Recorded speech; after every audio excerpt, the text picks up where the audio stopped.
Hello, अब आज हम लोग स्टार्ट करेंगे फिजिक्स का जो चैप्टर 1 पढ़ रहे थे उसकी कंटिन्यू करेंगे।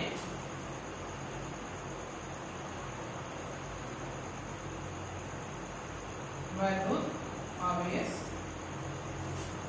तथा क्षेत्र, इसको कंटिन्यू करेंगे। अभी हमने पढ़ा था लास्ट लेक्चर में कि वैद्युत आवेश की उत्पत्ति कहां से हुई। जैसे कि हम पहले से पढ़ते चले आ रहे हैं, वैद्युत आवेश प्लस ई माइनस ई। देखो, ऐसा कण जिसपे धन आवेश हो, यानी कि ये क्या है हमारा ई लिख दिया तो समझ जाओ प्रोटॉन, तो क्या लिखा हुआ है प्लस माइनस ई मतलब इलेक्ट्रॉन। एक ऐसा कण है ऋणावेशित कण है। तो आगे बढ़ते हैं कि तो सब बहुत छोटी मोटी बातें थी जो वैद्युत आवेश में, अभी हमको और सारी चीजें पढ़नी है। हम आगे बढ़ते हैं।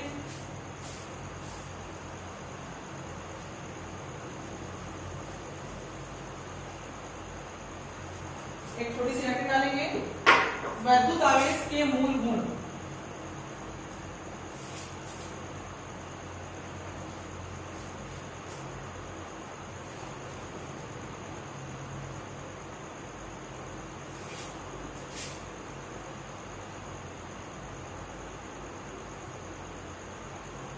वैद्युत आवेश के मूल, तो इसमें पहला गुण हमें समझना होगा कि वैद्युत आवेश को जब हम जोड़ते हैं आपस में, जैसे मान लो किसी बॉडी पे, किसी शरीर पे हमसे पूछा जाए कि कुल आवेश कितना है, तो इसको हम कैसे कैलकुलेट करेंगे। देखो, एक चीज हमको समझनी होगी कि जैसे 0 से बाएं जाएंगे नंबर स्केल पे तो -1, -2, -3, -4, दाहिने तरफ जाएंगे तो +1, +2, +3, +4। वैसे जितने आवेश हों वो प्लस के हों या माइनस के हों, उन सबको साधारणता हम जोड़ देंगे उनके साइन के साथ। उनके साइन के साथ उनको क्या कर देंगे, जोड़ देंगे। सपोज कर लो एग्जांपल के लिए किसी बॉडी पे 3 प्लस ई है और 2 माइनस ई का आवेश है, तो अपन पूछे कि इनको जोड़ो, इसका क्या सम आएगा, कुल आवेश कितना होगा। तो कुल आवेश का मान हम लिखेंगे 1, 2, 3, तो +3 प्लस इसमें कितना जोड़ेंगे माइनस ई, तो कितना हो गया -2e, -2e +3 प्लस -2e, तो 3 में से 2 गया तो 1 ही। तो कुल आवेश इस बॉडी पे, एक शरीर पे कुल आवेश कितना आएगा 1। तो पहली बात इस समझ में हमें आ गई कि आवेश को जोड़ना बहुत आसान है, साधारण उसको उठा के हम, जैसा हमने उठा के समझाया ऐसे ही सभी के लिए हम उठा के इसको जोड़ देंगे। ठीक, दूसरा पॉइंट बढ़ते हैं आगे।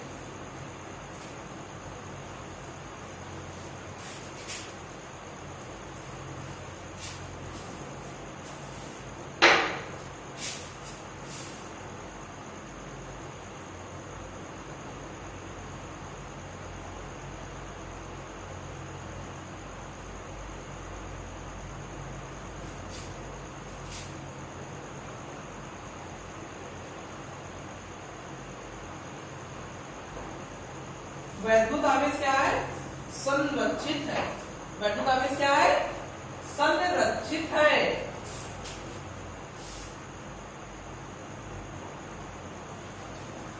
यानी ये क्या कह सकते हैं, किसी शरीर पे, बेसिकली इसको हम विज्ञान की भाषा में निकाय बोलते हैं। बोलते हैं ना, किसी निकाय पर कुल वैद्युत आवेश क्या रहेगा, संरक्षित रहेगा। कुल वैद्युत आवेश संरक्षित रहेगा। ये तुम्हारा एक शब्द है संरक्षित, मतलब ना तो तुम उसको क्रिएट कर सकते हो ना उसको डिस्ट्रॉय कर सकते हो। हाँ, एक काम कर सकते हो, जैसा कि हमने लास्ट लेक्चर में ये पढ़ा था, एक काम हम ये कर सकते हैं कि आवेश को एक दूसरे पे ट्रांसफर किया जा सकता है। जैसे हमने ग्लास के रॉड को ग्लास का हमने छान लिया था, उसको पुल पे रगड़ा था उलन कपड़े पे, तो वो क्या हो गई, आवेशित हो गई। यानी कि पुल से उस पे क्या आ गया था, आवेश आ गया था। इलेक्ट्रॉन यानी प्रोटॉन, दोनों में से कोई भी उसके ऊपर क्या आ सकता है। मतलब आवेश को तुम वैद्युत आवेश को ना बना सकते हो ना नष्ट कर सकते हो। तीसरा पॉइंट,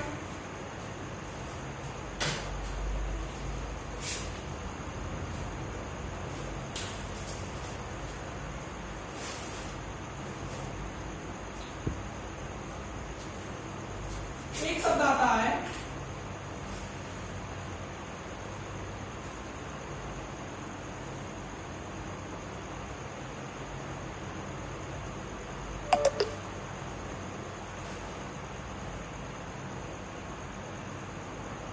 क्वांटमीकरण। जैसा कि हम कक्षा 11 में क्वांटम शब्द पढ़ चुके हैं। क्वांटमीकरण में समझना ये है, बताया ये गया कि सबसे छोटी इकाई आवेश की ऐसा पार्टिकल जो आवेश को लेकर चलता है, सबसे छोटा, वो क्या होता है। अब देखो वो दो पार्ट में है, एक प्लस और एक माइनस, लेकिन दोनों का परिमाण उतना ही है।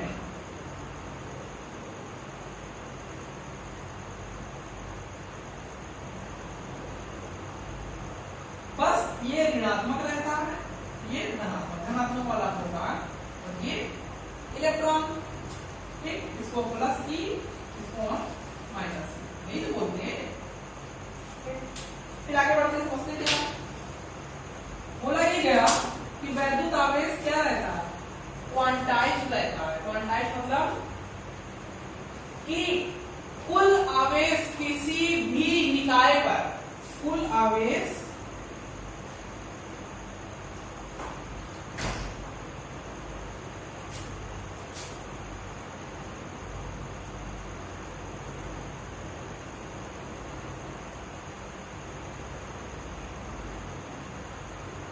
क्या रहेगा, क्वांटाइज्ड रहेगा।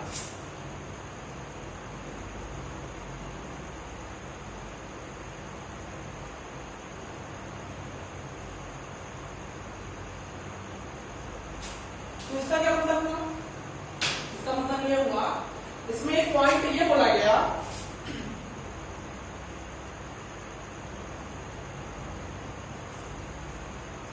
कि किसी निकाय में कुल आवेश E का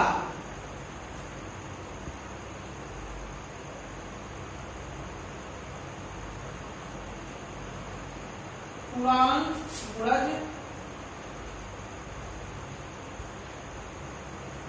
होगा। पूर्णांक गुणज होगा मतलब ये,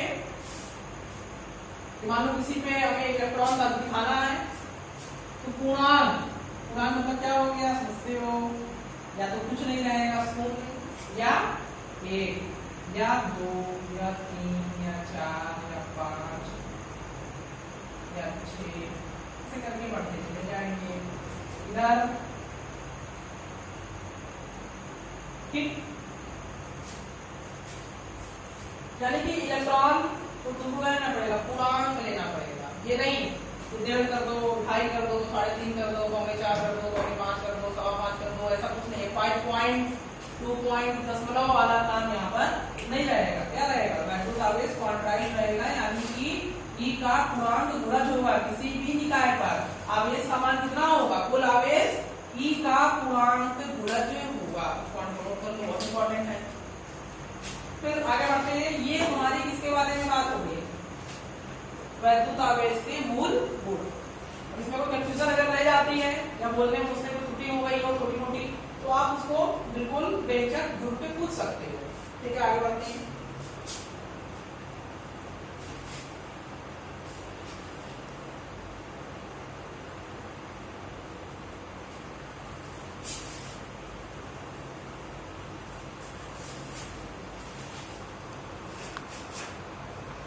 बहुत इंपॉर्टेंट नियम आ रहा है,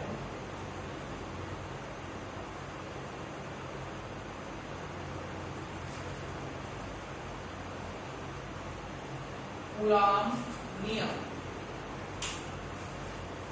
कूलाम नियम क्या है? कूलाम जी ने हमको एक नियम दिया, उस नियम में ये है कि आवेश कौन, चाहे वो ऋण आवेश हो चाहे वो धन आवेश हो, अगर ऋण ऋण है या धन धन है तो वो एक दूसरे पे क्या लगाएंगे? प्रतिकर्षण। क्या प्रतिकर्षण? बल। बल मतलब क्या है? और यदि विपरीत आवेश के हैं, यानी कि धन ऋण या ऋण धन, तो एक दूसरे पे क्या लगाएंगे? आकर्षण। क्या? बल। आकर्षण बल।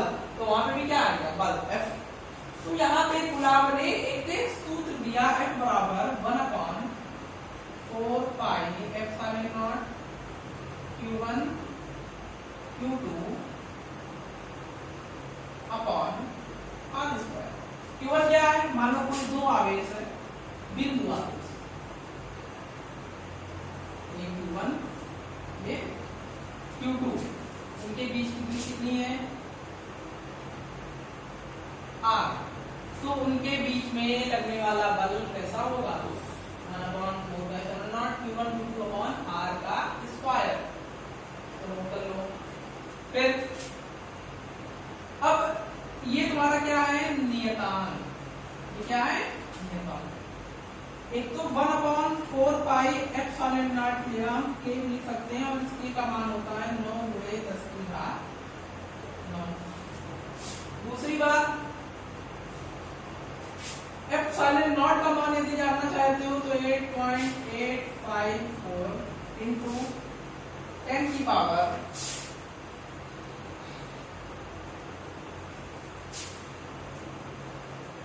-12।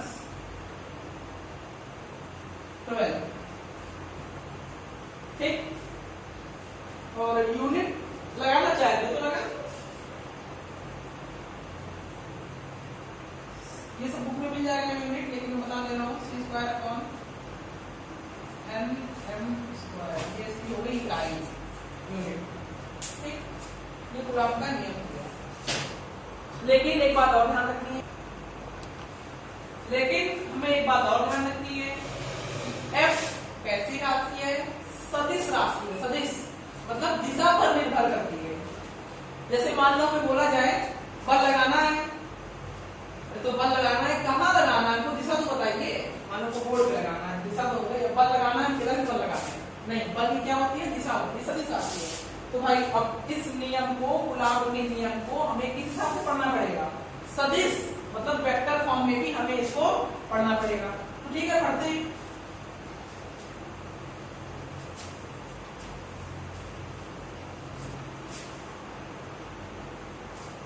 तो सदिश में जाने के लिए हम वेक्टर पे जाते हैं।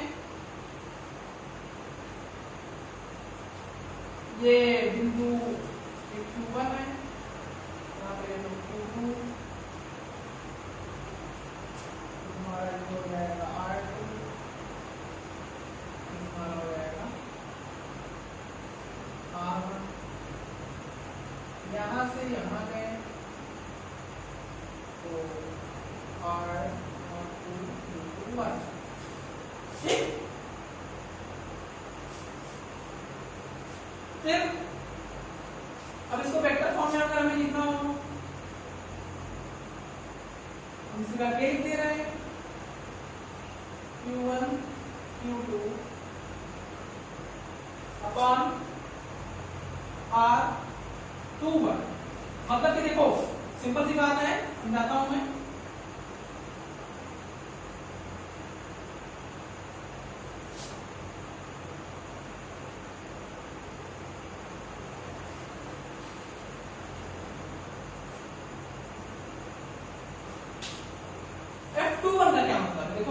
बल दूसरे पे किसकी वजह से, पहले की वजह से। F on 2 दूसरे आवेश पे दूसरे क्यू पर पहले की वजह से लगने वाले बल को लिखोगे F21। अच्छा, F on 1 ड्यू टू 2 पहले पे Q1 पे किसकी, Q2 की वजह से। अब देखो वो आकर्षण का है कि प्रतिकर्षण का है, ये बात की बात है, वो किस पे निर्भर करेगा, Q1 Q2 पे। Q1 Q2 अपोजिट चार्जेस के हैं कि सेम चार्जेस हैं, मतलब कि दोनों धनात्मक है, दोनों ऋणात्मक हैं, या दोनों अलग अलग है, या अलग, अगर दोनों सेम चिन्ह नहीं होंगे तो भाई प्रतिकर्षण लगाएंगे, और दोनों अपोजिट चिन्ह नहीं होंगे तो क्या लगाएंगे, आकर्षण लगाएंगे। तो वो निर्भर करेगा, बात की बात है, उसकी बात हम बाद में करेंगे। Q1 Q2 अपॉन R12 का स्क्वायर R12 का, ठीक, ये दिशा दिखाता है, क्या दिखाता है, दिशा। अच्छा, अब इन दोनों को हम कंपेयर करते हैं, तो ये सब चीजें तो क्या रहेंगी, सेम है, ये मैग्नीट्यूड है, ये बदलेगा नहीं। देखो भाई Q1 same, Q2 same, Q1 Q2 same, K same, R दूरी भी नहीं बदलेगी, दूरी का स्क्वायर करोगे तो कोई मतलब नहीं, धन और ऋण दूरी को किसी माइनस में नहीं लेते हैं, क्या बदलेगा, दिशा। अभी 2 2 1 ये है, 1 2 2 हो जाएगी, ये R21 तुम्हारी क्या हो जाएगी, ये R21 ये, R12 ये, दोनों की दिशा क्या हो जाएगी,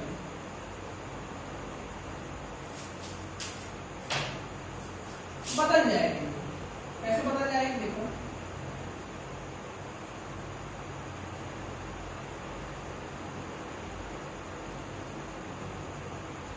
ठीक, तो यहां बेसिकली कह सकते हैं F12 equal to minus of F21। समझ गए? तो मैं समझाता हूं, एक मैं उदाहरण लेता हूं, छोटा सा उदाहरण। मान लो ये प्लस क्यू है, अब देखो मैं चिन्ह दे दे रहा हूं, और ये क्या है, माइनस क्यू। अब देखो दोनों के चार्जेस के अपोजिट, अब बताया गया था कि जो अपोजिट चार्जेस रहते हैं आपस में क्या करते हैं, दूसरे को आकर्षित करते हैं। तो देखना, ध्यान से देखना, हम लेट कह देते हैं इसको ये कि चार्ज 1 है और ये चार्ज 2 है। देखो दो चीजें होती हैं, परिमाण और एक दिशा। तो जितना 1 2 पे लगाएगा खींचने वाला बल, मतलब आकर्षण बल, और 2 जितना 1 पे लगाएगा आकर्षण बल, मैग्नीट्यूड तो सेम होगा, क्योंकि Q1 भी सेम है, Q2 भी सेम है, बदलेगा नहीं, दूरी भी दोनों के बीच की नहीं बदलेगी, लेकिन क्या बदलेगा, दिशा। देखो दिशा कैसे बदलेगी, F on 1 ड्यू टू 2 पहले पे दूसरे की वजह से, तो ये नेगेटिव है, ऋणात्मक है, ये धनात्मक को ले लेगा, अपनी तरफ खींचेगा, तो बल किधर लगाएगा, पहले पे, इधर की तरफ ना। देखो ये F1 क्या कर रहा है, 2 खींच रहा है ना, F1 पहले पे किसकी वजह से, दूसरे की वजह से, तो क्या करेगा, खींचेगा। बात कर लेते हैं हम,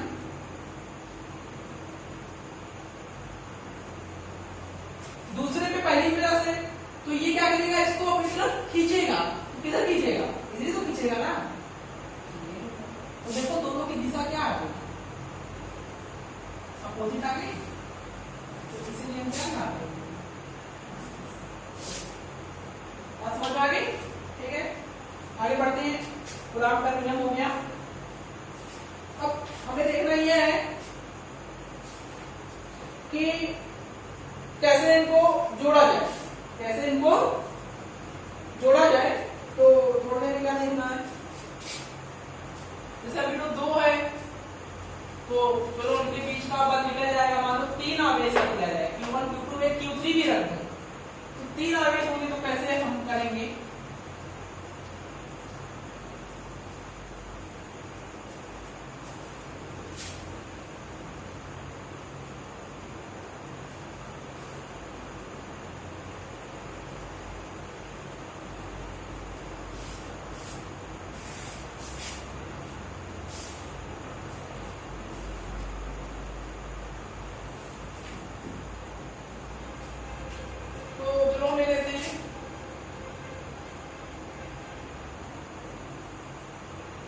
2.0 और सिंपल से समझते हैं। हम लेते हैं चार्ज Q1, लेते हैं चार्ज Q2, लेते हैं चार्ज ध्यान रखना चार्ज Q4। ठीक, अब किस पे निकालना चाहते हैं? किसको एक तो लेना पड़ेगा ना, 1 पे चलो निकालते हैं। अगर देखो खाली Q2 होता तो F on 1 due to 2, मतलब पहले पे खाली दूसरे की वजह से बल लगता, लेकिन अब हमने क्या कर दिया, बढ़ा दिया, तो पहले पे दूसरे की वजह से भी लगेगा, पहले पे तीसरे की वजह से भी लगेगा, मतलब Q1 पे Q4 की वजह से भी लगेगा, Q1 पे Q3, Q1 पे Q2, मान लो मैं और ले लूं तो Q1 पे Q5 की वजह से भी लगेगा, तो ले लेते हैं एक और। ठीक, अब F on 1 due to 2 क्या लिखोगे? अभी मैंने बताया है इससे पहले जस्ट कि Q1 Q2 अपॉन R 1 2 का स्क्वायर R 1 2 क्या ये तो बताया ना।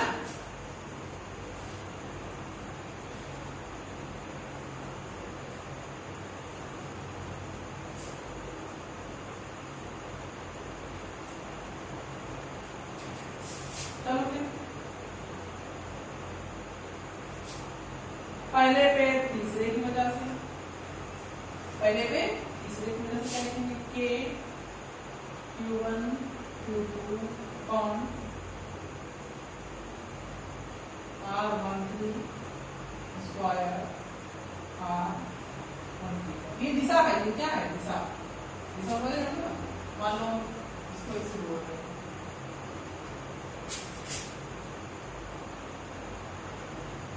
इससे बोलते हैं।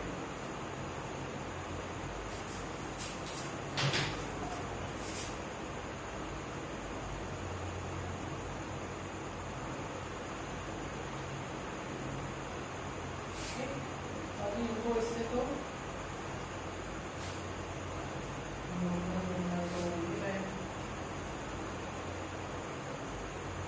ये तुम्हारा R1 R2 R3 R4 R5, ये तुम्हारा हो गया R12, ये हो गया R13, ये वाला हो गया R14, ये वाला हो गया R15। ठीक, यहाँ से यहाँ, यहाँ से यहाँ, ये और यहाँ लिखिए।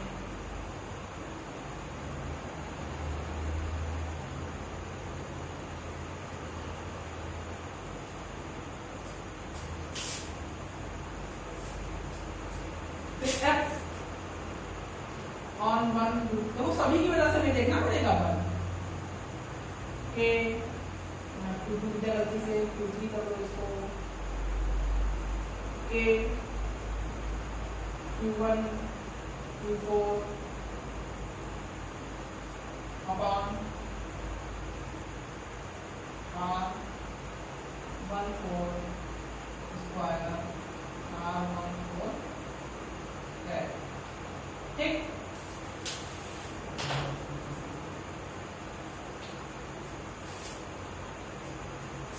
F15 K Q1 Q5, पहले 5 ना, तो पहले Q1 5 लेंगे बटे R15 स्क्वायर R15। ठीक,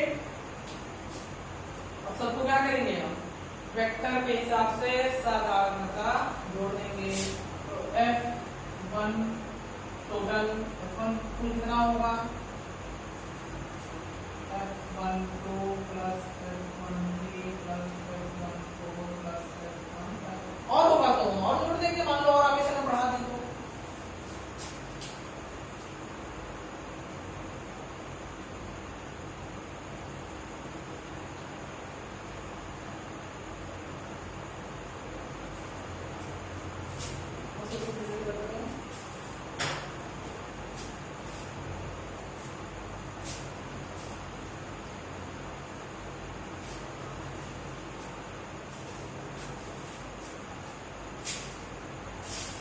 इसी के आगे से कंटिन्यू करते हैं।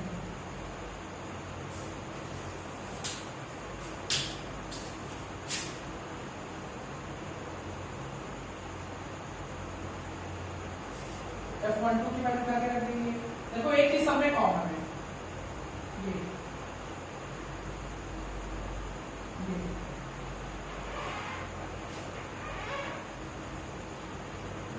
ये सब में कॉमन है। देखो ये सब में क्या है, कॉमन है। तो झंझट नहीं करते हैं, इसको हम क्या कर लेते हैं, स्टेप हमारा कम हो जाएगा। इसको पहले ही हम बाहर ले लेते हैं।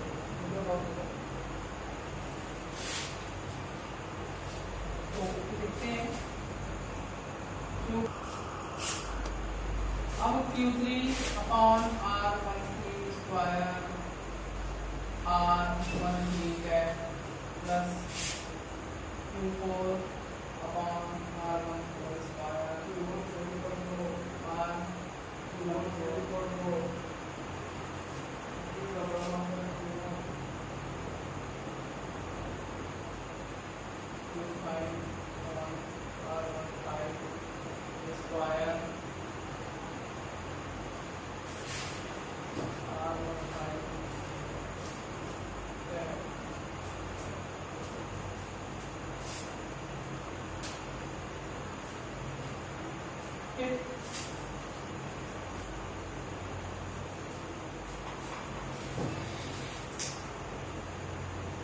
कुछ नहीं,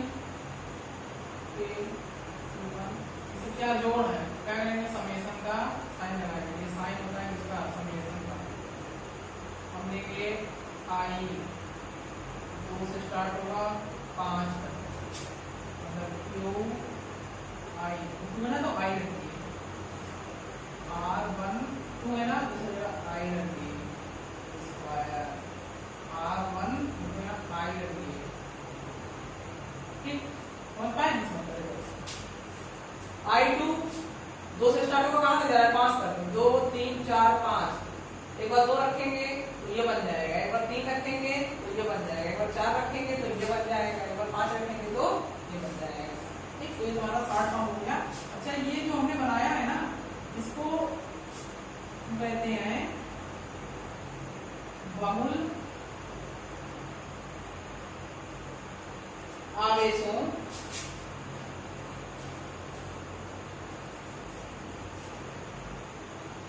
के बीच बल। हमारा हो गया बहुल आवेशों के बीच बल। काफी कुछ था, उसी को बताया बहुल आवेशों के बीच बल। कूलाम में ही है छोटी सी टॉपिक। फिर आगे बढ़ते हैं, एक उदाहरण देख लेते हैं छोटा सा।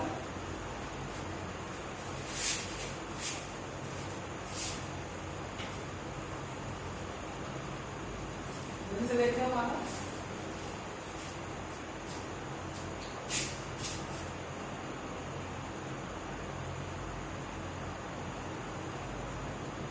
तीन आवेश 3 कोणों पे हमारा क्या है,